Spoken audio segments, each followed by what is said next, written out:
Welcome to Report Builder within Salesforce. In this video, we'll dive deep into the Create Report with the Report Builder. Let's set the stage by highlighting our key learning objectives for this session. Create reports by using Report Builder. The first step is to navigate to the Report tab. Just click on the Reports tab in your Salesforce dashboard. Click on the New Report button to start building your custom report. Let's choose the Opportunities report type from the available options. In the Filter section, it's crucial to set the right time range for our analysis. Change the range from Current to All Time to include all relevant data in your report.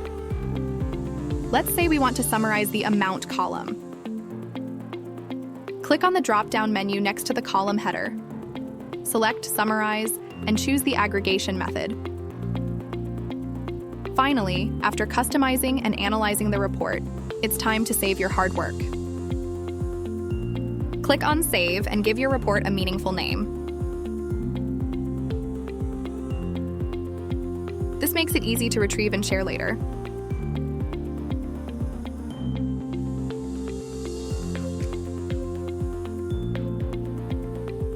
Thank you for watching.